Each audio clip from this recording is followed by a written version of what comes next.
welcome you with us here on Business Today. I'm Abha Bakaya. Here are the day's top stories. Sensex and Nifty gain for a second straight session. Metals outshine other indices. FMCG and pharma pulling headline indices lower. Meanwhile, the rupee inching closer to a record low against the dollar. World Bank slashes India's GDP growth forecast to 6.5% for FY23. The bank warned that spillovers from the Russia-Ukraine war and global monetary tightening will weigh on economic outlook. OPEC's decision to cut crude oil production and trigger an oil price hike, a big worry for Europe. Analysts see India being pushed further into buying discounted Russian oil. Impact unlikely on petrol and diesel prices. Akasa Air to begin international operations from the second half of next year, on path to rapid expansion with a new aircraft being added to the fleet every 15 days. Says the late Rakesh Jhunjhunwala left them flush with funds. Airtel launches its 5G Plus services in 8 cities, promises massive speed, best voice experience, clarifies that subscribers do not need to change their SIM cards to avail of the new service. Government orders probe into Sonipat-based Maiden Pharma after allegations by the World Health Organization that cough syrups made by the company killed 66 children in Africa. Samples to be sent to the Central Drug Laboratory. Markets gained for a second straight day, but profit booking towards the fag end of the session trimmed gains. Sensex up over 150 points, shutting shop above 58,200. Nifty up 57 points, ending above 17,300. Metals gleamed in trade today. JSW Steel, Hindalco, Tata Steel, some of the top Nifty gainers. Other blue chips included Coal India and L&T on the upside. On the other hand, Bharti Airtel, HUL, HDFC, IndusInd Bank, Divi's Labs, some of the top laggards in today's session. With fears of recession looming large, all eyes are on the Indian IT giants who will come out with their quarterly numbers next week. Despite all the talks of slowdown in demand from the US and European countries, analysts expect IT companies to deliver a resilient quarterly performance. My colleague Sakshi Batra joins in with more details. Well, all eyes will be on the IT sector come Monday as the earnings season for the July to September quarter will kickstart with IT heavyweights reporting their numbers. Now, the IT sector is expected to post resilient Q2 performance, and that's despite all the talks of slowdown in demand from the US and the European countries as well. Infosys, the second largest domestic IT firm by revenues, could actually lead the revenue growth this time and may announce a buyback along with its September quarter results. Also, as per HDFC Securities, the Tier 1 IT companies are expected to deliver sequential growth in the range of 2.4% to 4% on a constant currency basis. It also expects mid-tier companies to continue their outperformance over the laggard peers, with Tata Elxsi, Mindtree, Persistent Systems, all of them expected to lead at above mid-single digit quarter-on-quarter growth this time.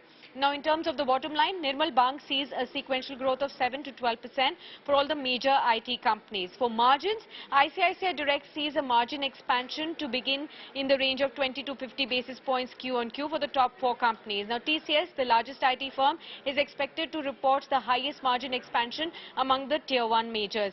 Now, among the key things that you should watch out for as investors this time, there will be demand and growth commentary also to look out for, the outlook on the impact of macros on the tech spending of some of the biggest clients, because any negativity there may actually further dent the share prices of these companies which are already under pressure. Remember, commentary on the deal win momentum, the supply side annual guidance on the revenue and the margins will also be key to be watched out for. Also, the hiring and the attrition trends will be key, especially in the backdrop of issues like moonlighting and the delay in onboarding of the freshers by some of these companies. Now, some reports also suggest that hiring for major IT companies may slow down in FY24. So, any indications or early indications of that will be important to watch. Now, remember that IT stocks have not really performed well on the street this year. September was the third successive quarter of underperformance for the Nifty IT index vis-a-vis the Nifty index. Now, the question is, will the upcoming results really reboot these stocks again for a buffer-free move on the upside? Well, just a few days before we find out. Thanks for that, Sakshi. International crude oil prices have started rising once again after OPEC Plus, the Organization of Oil-Producing Nations, decided to cut production from next month. Oil prices, which fell to 9-month lows in the last week, are up $7 to $93 in just 7 days. While the higher prices will not hit Indian consumers immediately, they may have a diplomatic fallout and push India to buy more discounted crude oil from Russia. On the international diplomatic stage, India has seemingly softened its pro-Russia stance on the Ukraine war, with Prime Minister Narendra Modi telling President Vladimir Putin that it was not an era of war. But this has not stopped India from increasing its reliance on Russian crude for its domestic needs. India's import of Russian crude zoomed in September, rising 18.5% from August to 879,000 barrels per day. Russia is now the second largest crude supplier for India after Saudi Arabia. The share of Russian crude in India's total oil imports has shot up from 1% before the Ukraine war to 21% currently. In contrast, the share of US crude has plunged to just 4% from earlier 10%. According to sources, Russia has been pricing its crude exports to India anywhere between $16 to $30 a barrel cheaper than other countries. With OPEC Plus triggering an increase in crude prices with its proposed production cut, India is likely to increase its dependence on Russian oil, despite international sanctions. External Affairs Minister S. Jaishankar has repeatedly defended this trade deal. It is a situation today where every country will try naturally to get the best deal possible for its citizens, will try to cushion the impact of this high energy prices. And that is exactly what we are doing. Now, we are not doing it in a defensive way. I mean, we have been very open and very honest about our interest. You know, I have a country which has a per capita income of $2,000. These are not people who can afford higher energy prices. There likely will be no impact on the prices of petrol and diesel at fuel pumps, though there could be some pass-through for CNG and aviation fuel prices. Most of the additional burden will probably be absorbed by the oil marketing companies. OPEC's decision, meanwhile, to cut production comes in the face of fears of a recession and weak demand. Oil prices were at a 9-month low in September after touching highs of $128 in June. We are not endangering the energy markets. We are providing security, stability to the energy markets. At a price. Everything has a price. Energy security has a price as well. Despite OPEC's assurances that it is not endangering energy markets by triggering a crude price rise, Brent crude prices have risen nearly $7 in just a week. There's also apprehension, especially in Europe, that the production cut will aggravate energy prices and the overall inflation in coming winter months. Bureau Report, Business Today TV. The 1,200 crore rupee rights issue of Suzlon opens this Tuesday. The promoters affirmed their intention to go ahead with the issue despite the demise of the company's founding chairman, Tulsi Tanti. My colleague Rahul Oberoi spoke to Suzlon CEO IC Mangal about the rights issue and the company's debt situation and their intentions going forward. Listen in. All our hard work of last 30 years into renewable energy space actually, and now it is showing the results and the fruits on the surface actually, because in last 30 years Suzlon has really explained the concept that what is a renewable energy actually, how it is generated, how the windmills are operated, how people can invest actually, and how this can become a win-win solution for the government, for the policy makers and for the investors actually. And now we are seeing that as a country we are talking about 500 gigawatt of the renewable energy over next 5 to 7 years and next 10 years, next 20 years. So globally now, like whatever hard work was required to be done by Suzlon, it has been done actually. Now the fruits are coming on the surface. So my message to the shareholders is that they have really kept their faith and trust in this company, in the promoters, in the management group of this company. And now the right time is just about to come actually. All the worst, all the challenges, whatever we had, it is behind us actually. And now with a very clear vision of our Honorable Prime Minister to have 500 gigawatt of the renewable energy by 2030, it opens up a very huge opportunity. And you see all the generating companies, all the distribution companies, all the power consumers, once you go and talk to them actually, with a very clear intent to achieve net zero by 2070 at global level, at India level also. So I see now from here everything is very clear, very transparent actually, and so I see very bright future of this company. Okay. And the most important, company has managed to reduce its debt from rupees 17,000 in FY15 to less than 5,000 at present. So what are the future plans related to debt? Yeah. So we had, as I said, that due to certain acquisitions way back in the year 2007, 8, 9, the debt was taken that point of time actually, and suddenly because of the financial crisis globally, we were not able to utilize all those acquisitions to the full potential, and as a result the debt piled up actually. And but with a strong commitment of the promoters to all the lenders, from time to time we took the right decision. Whatever acquisitions we had made, the RE Power or the Henson and the other companies, we sold them back actually, and whatever money we received from that, it has been paid back to the lenders actually. That is how we have reduced the debt from 17,000 crores to the current level of around 3,500 crores. And with this right issue, whatever we are going to collect this the equity around 1,200 crore rupees. Now let's take a look at what else is making news in the corporate world. Shares of SpiceJet surged over 8% after reports suggested that the airline carrier is expected to receive an additional 1,000 crore loan. This under the government's modified emergency credit line guarantee scheme. Bharat Forge was buoyant in trade today, rallying nearly 8%. This comes on the heels of preliminary Class 8 truck orders in North America, reaching a record high on a monthly basis. Shares of Zee Entertainment rallied about 5% in trade after the Competition Commission of India approved its proposed merger with Sony. Now the next pit stop for the company will be to seek shareholder approval, with the meeting scheduled on October 14. Ola is all set to launch a cheaper variant of its S1 electric scooter. Sources have told Business Today that the surprise will include a new variant of the S1 e-scooter priced at 80,000 rupees.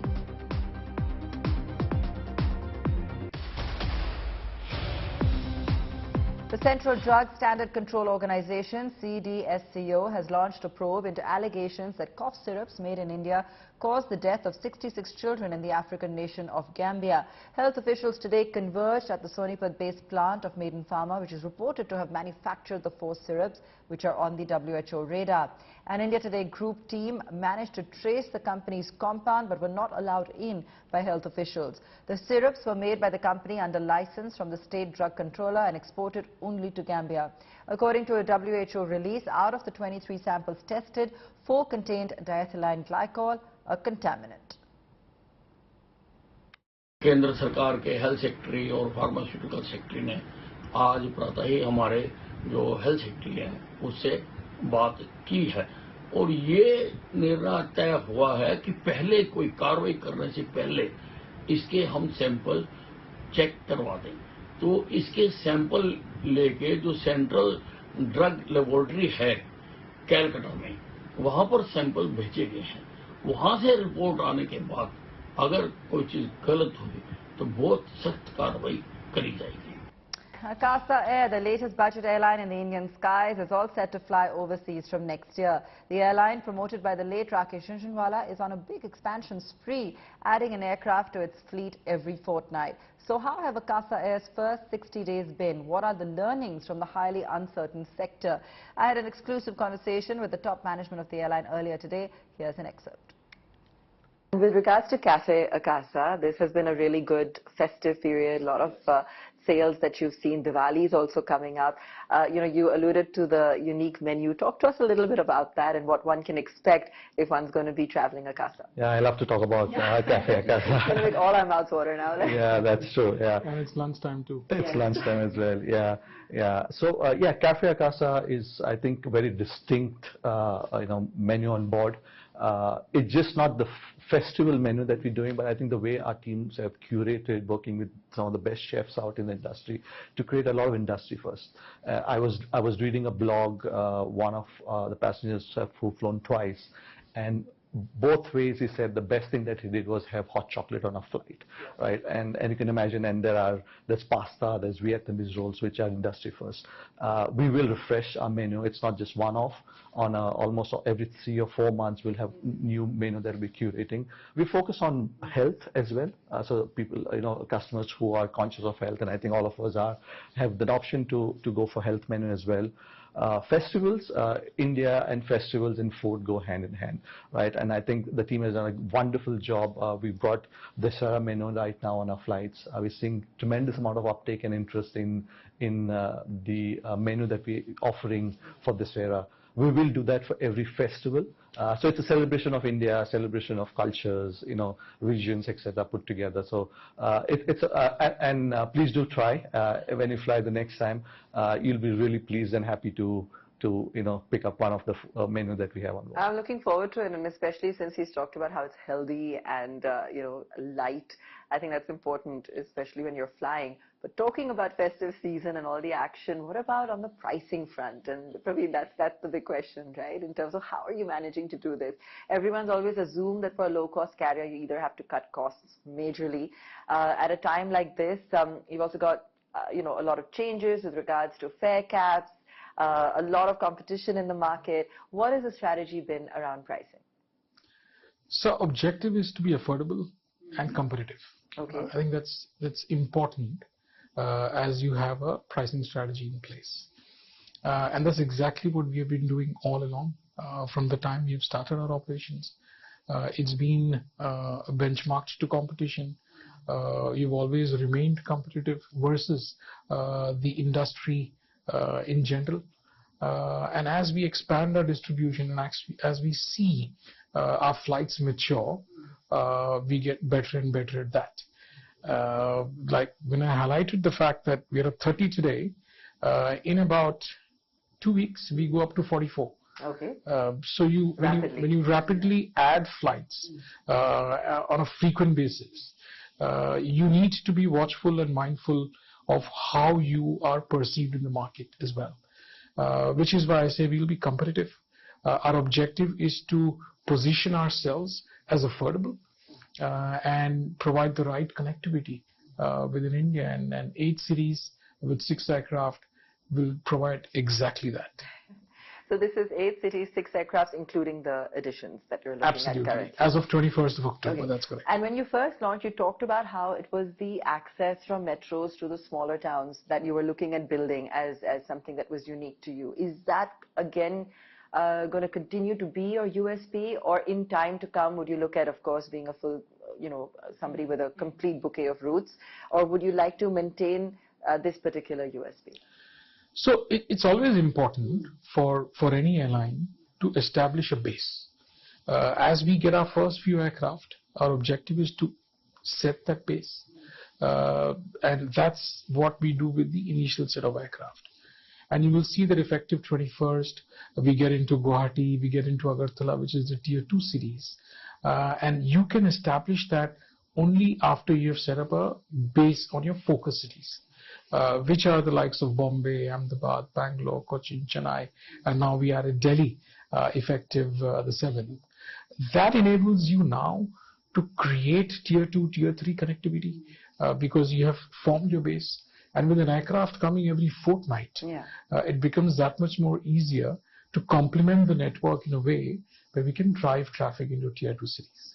So there were some concerns or curiosity, especially at the time of RJ's passing, on really what kind of runway perhaps the initial funding had given. Are there any future plans for further capital infusion? Is that something that's going to be on the cards anytime soon? Or what is the kind of horizon for that? No plans at all for any kind of future funding.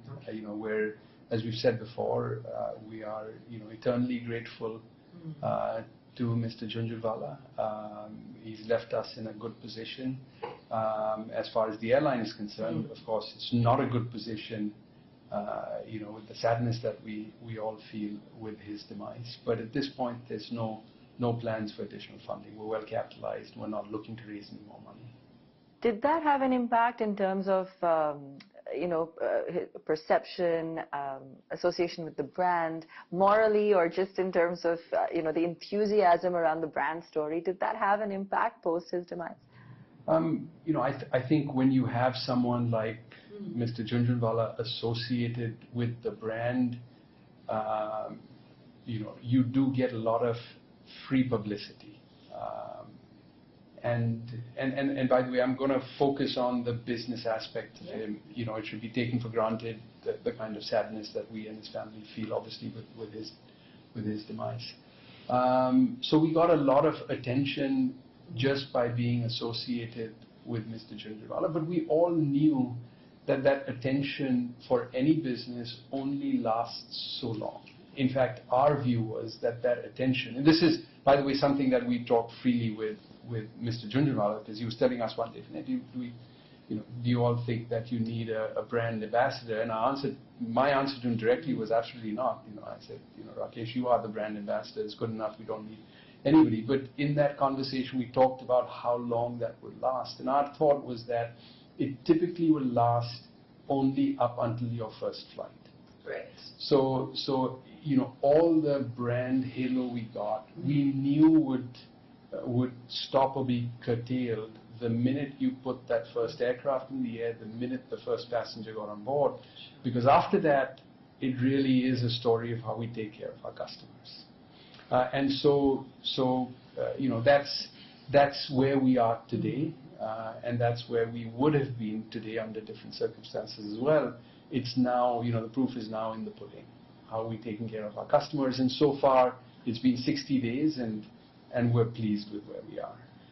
He was always very bullish, of course, on the India story, the domestic story, and therefore, of course, consumption and the number of people that would travel. Now, we're also seeing this in the way we're seeing rapid expansion in terms of the number of airports, the kind of parking bays that are available, and so on and so forth. How has been the experience in that context, Praveen, in terms of the ease with which you've been able to deal with the authorities, get some of those priority slots, perhaps for Akasa? What has that experience been like? Has it been easier than perhaps one would have anticipated? Has it been challenging? The experience has been fabulous. I think right from the time we filed for the NOC till we got the AOC and we took off with the first flight, our experience with the ministry, with the DG has been fabulous. No questions asked. They've been so cooperative and so transparent with us into where we stand, how things are moving, etc., etc. Let's come to the parking slots, which is more the core question around this. Let's face it, it's a growing economy. Airports continue to grow. There are constrained airports today, but there are very many slots available despite airports being constrained. We are happy when we wrote the script way back in September, October of 2020. I don't think we had Bombay in mind, but here we are with an aircraft parked in Bombay and more slots coming out of Bombay. So clearly, it's what we envisaged versus where we are today. We're extremely happy, and moving forward, we are extremely happy with the response we're getting from the airports. Okay. And the infrastructure is building. You look at Bombay, though it's constrained a little, you got Navi Mumbai coming up in about a couple of years. Right. In Delhi, you got Jewar Airport coming up in about a couple of years. So the infrastructure is building. The passenger numbers are going to grow from 200 million to 400 million. That's the reality. Pre-COVID versus what we're going to see in the next 7 to 8 years. Airplanes are going to grow as a result. We're at 700 airplanes today in this country. You will see 1,500 airplanes in about 7 to 8 years. It has to happen because the growth engine is so strong.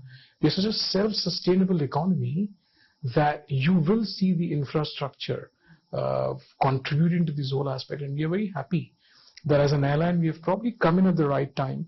There is no baggage of COVID with us. We have entered at the right time, and we believe, and history has been witness to this. Every time the industry has seen a lull of 1 or 2 years, it just bounces back with a vengeance. Sure. So the next 2 to 3 years are going to be extremely strong for the industry.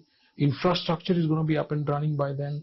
As a result, in exactly the way Mr. Jhunjhunwala was highlighting time and again, the next 10 years is going to be by far the best that India has witnessed as an economy, more so the airline industry. That's what you'll see. Exciting to hear. And that's where we leave it on the show tonight. Thanks so much for watching.